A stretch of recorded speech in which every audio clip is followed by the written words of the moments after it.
So at this time, ladies and gentlemen, I'd like to invite the Premier of the Cayman Islands to say a few words on behalf of the Cayman Islands government. The Honourable Alden McLaughlin, ladies and gentlemen, was first elected to the Cayman Islands Legislative Assembly back in 2000, and he's been a legislator ever since. He served as the Minister of Education, Training, Employment, Youth, Sports and Culture from 2005 to 2009.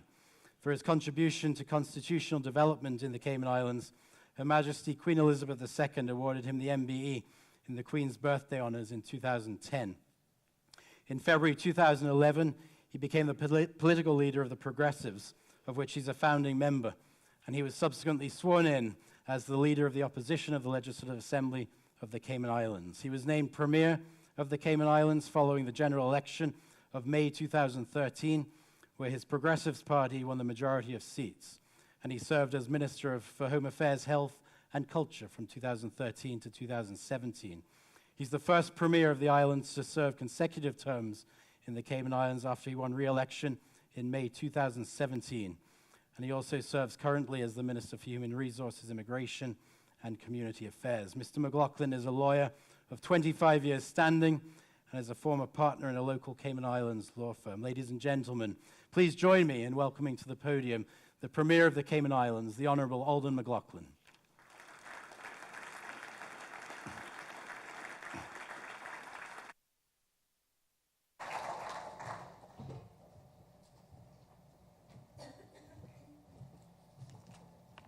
Good morning, everyone.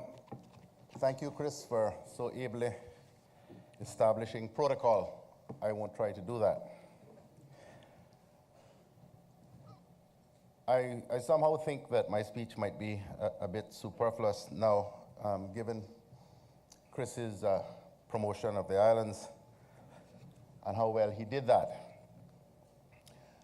But here in the Cayman Islands, we find ourselves at a particularly auspicious time in our history.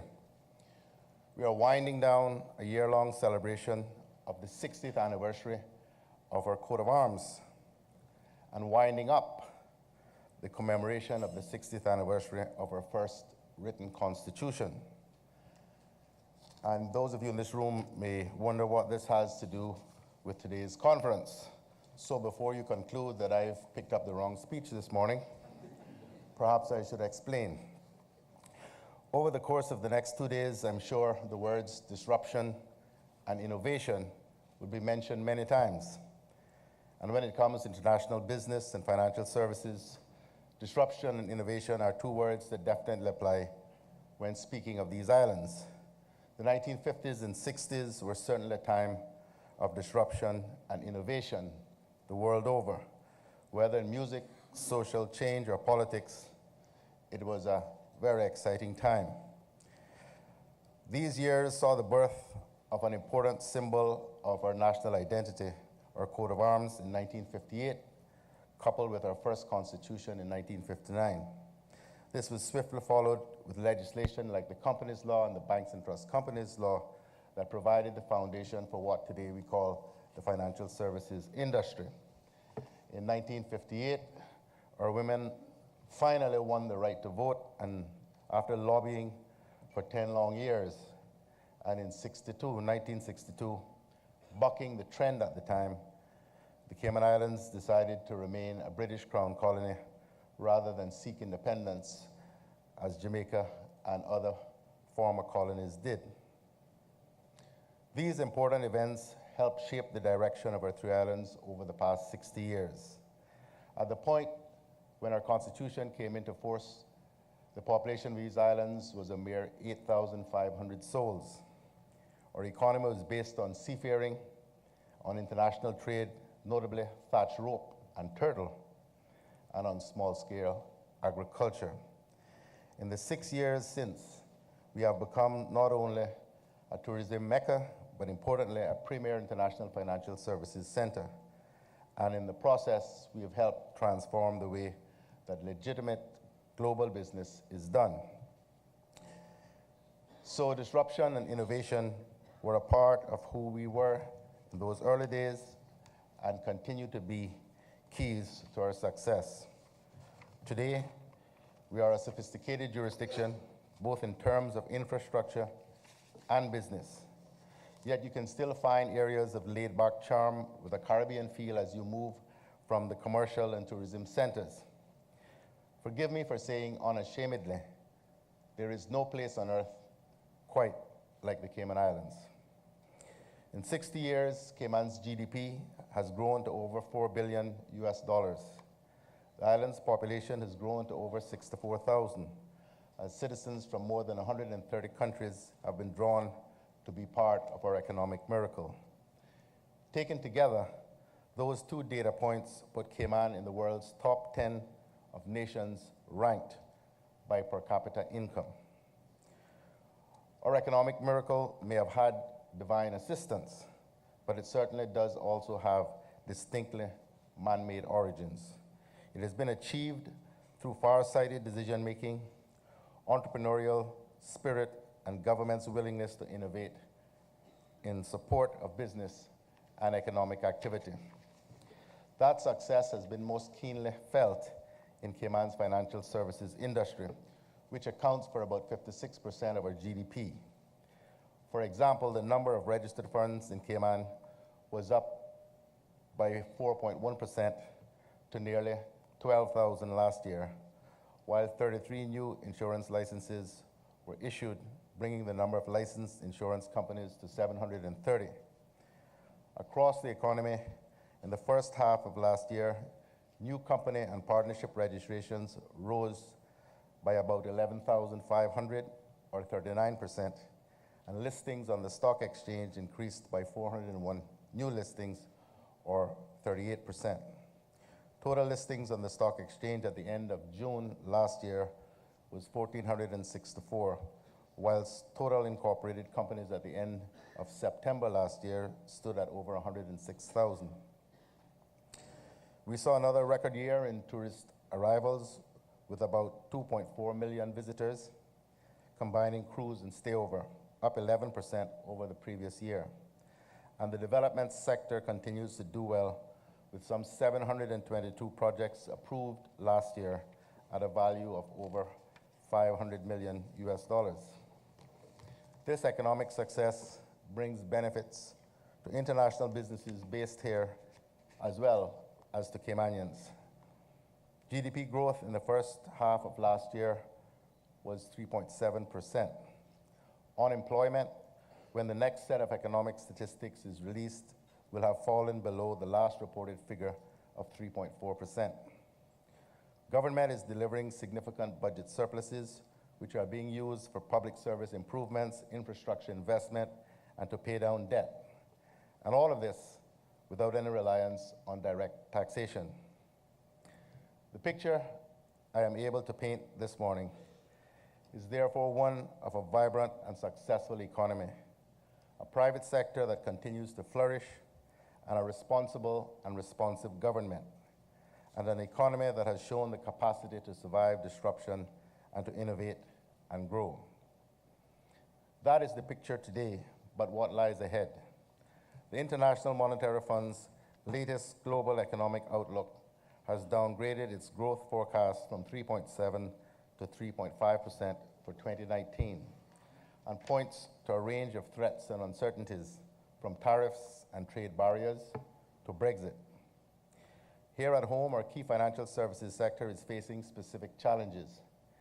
Last month, I led a delegation to Europe for discussions with key officials in the European Union and with individual member states. In more than a dozen meetings held in Brussels, Paris, and Berlin, we sought to defend Cayman and to raise the level of understanding of this jurisdiction and our financial services industry, and to restate our clear, proven commitment to working with the same internationally accepted regulatory frameworks as everyone else.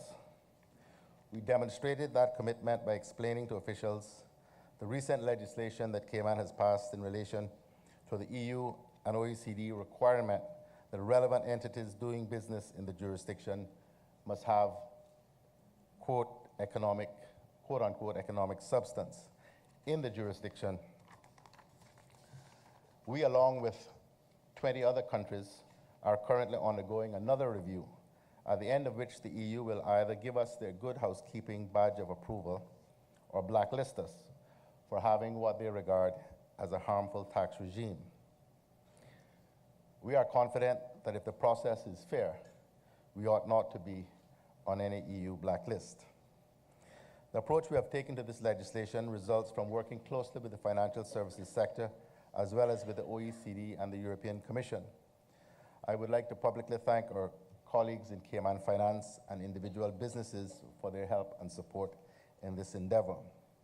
We continue to cooperate with global authorities to ensure that our frameworks meet with appropriate standards.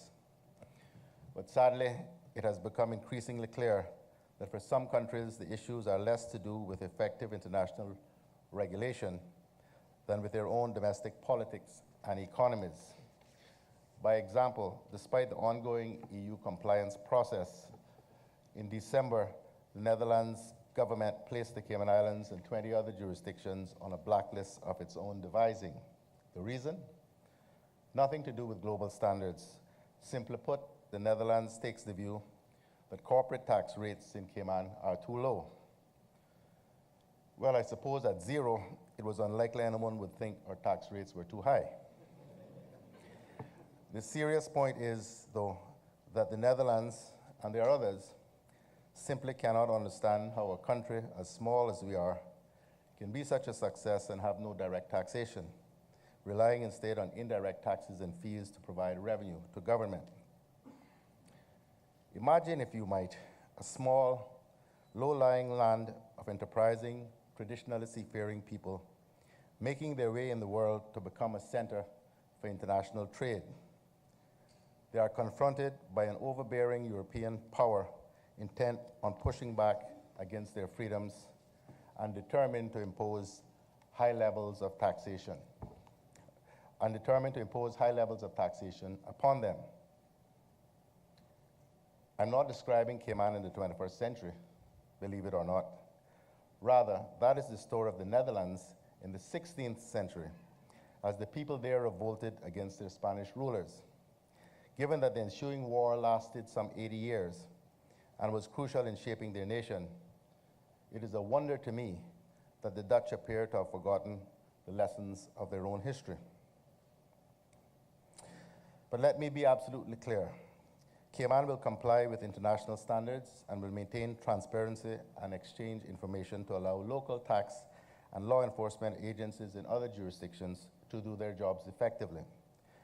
But we will not be bullied by those who are jealous of our success, resentful of our tax policies, and unable to compete with us on a level playing field. In all apparent adversity, there are opportunities. Over the last 60 years, Cayman has been innovative and flexible, capable not just of responding to the winds of geopolitical change, but of leading the way in creating and sustaining new business opportunities.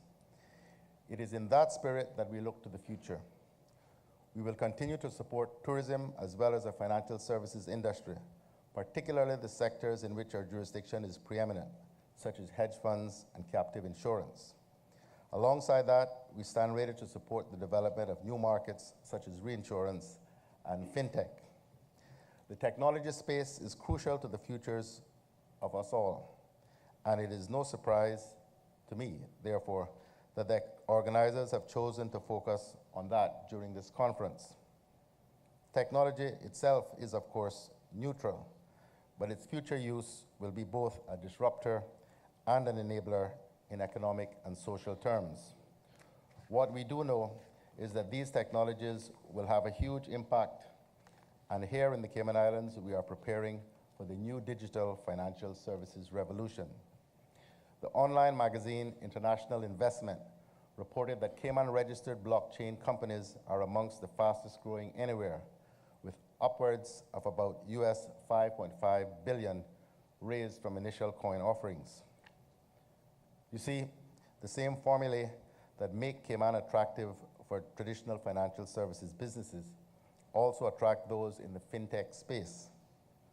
And as we did with financial services, we intend to play a key role in helping develop the required regulatory framework needed for this growing sector. Internally, via a Cayman Islands Monetary Authority working group now looking at this, and also via our memberships in organizations such as the Caribbean Financial Action Task Force. Cayman is looking to the future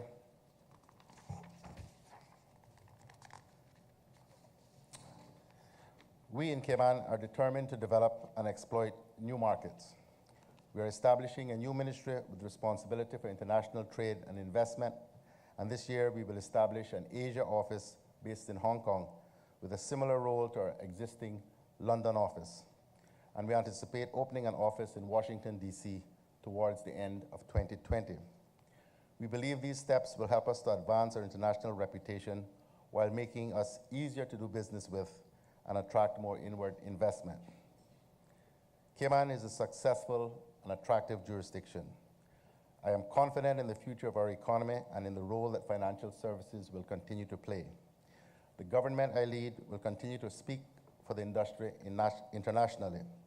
We will continue to ensure effective but proportionate regulation, and we will continue to support innovation and diversity and work with industry to keep government actions aligned with developments in the sector.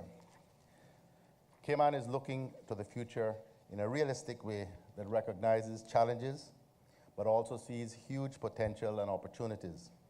Opportunities for business, opportunities for investors, and yes, opportunities for Caymanians.